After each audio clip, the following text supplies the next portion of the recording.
We're here with one purpose, to save our people. Tunu peo ngā wahine Ngāti Pro. Waha papa. Hara te mea kua nake. We're here to challenge this crown about the way they treat us as Māori. Hei, wai hoatu ngā pāhea kuna karapeke pege amuamuai. Dame Iritana Tawhiwhirangi and Titewhai Harawira, both in the late 80s and show no sign of slowing down. Today we've brought them together to find out just what makes them tick. We're just going to do some quick-fire questions. So, what's your favourite music? You know, people like John Rawls and Howard Morrison, that's my sort of generation. I haven't got time to enjoy music. I'm too busy, trying to answer people's nonsense. BS and PC. Today it seems to be all a screeching, screaming, thing that's jazz. Favourite kai?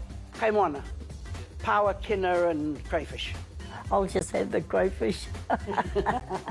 Do you think there's an afterlife? As a Māori, the taha wairua is implicit in our being. How you interpret that in terms of what religion, what is everybody else's business. But I believe there is a spiritual force throughout the world that people take on board in different ways. I believe in afterlife because, whether I'm here today or pass on next week, I'm going to come back and I'm going to haunt you if you think that you're going to get away with things. And my marae, I am very firm about taking second place to men's games.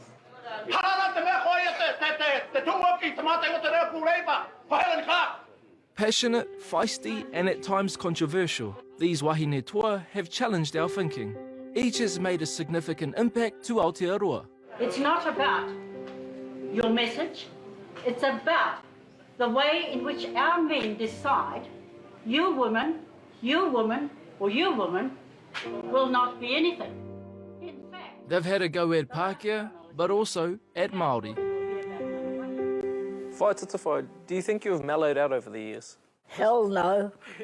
There are things that go on in the background that I'm still doing, and have I changed, have I mellowed? Hell no. Like I say, cross me, MPs or whoever, I won't put up with it, and I don't. All of these things, the fighting over the years, I've enjoyed every one of them, because in the end, it's for our Māori nation. How do you both deal with your critics?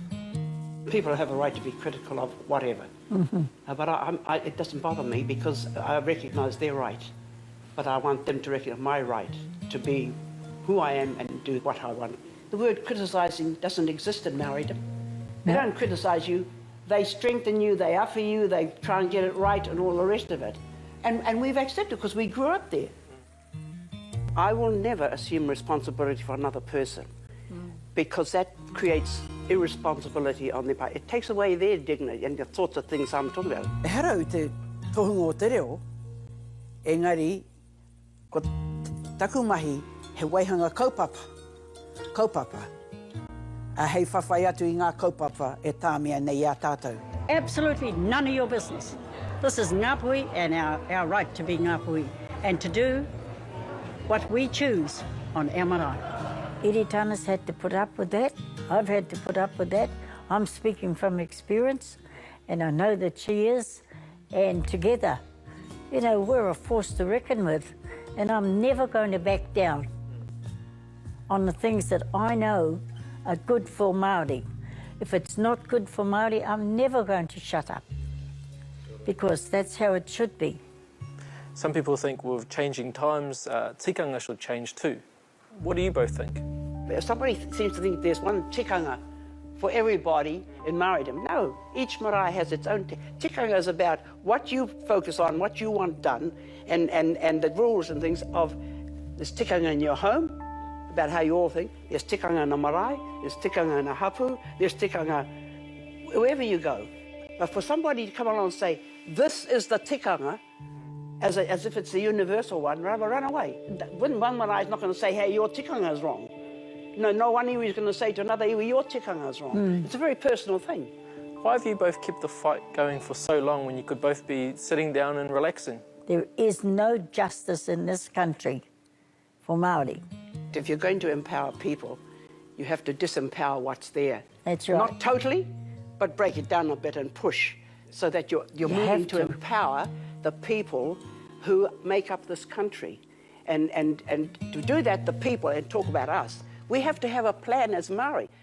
We have got the airwaves, we have got the fisheries, we have got our language, we've got things that we have fought for, never been given to us on a silver platter, ever. And that's something that we must never forget. The things that we enjoy haven't come easily.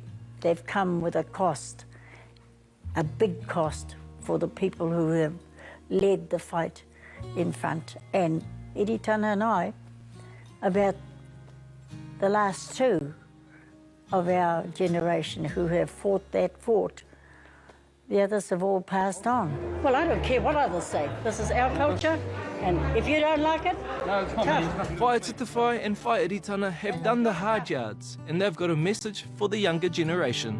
I have a great faith in the future. I haven't got the answer, but I'm quite happy to support our generation now. And what do they want to do? They've got to sit down and work out what it is that Māori development is about. It's not about dancing to the tune of government. I'm happy to work with the generation and say to you, well, okay, we've done the heavy lifting. What are you going to do to keep it going?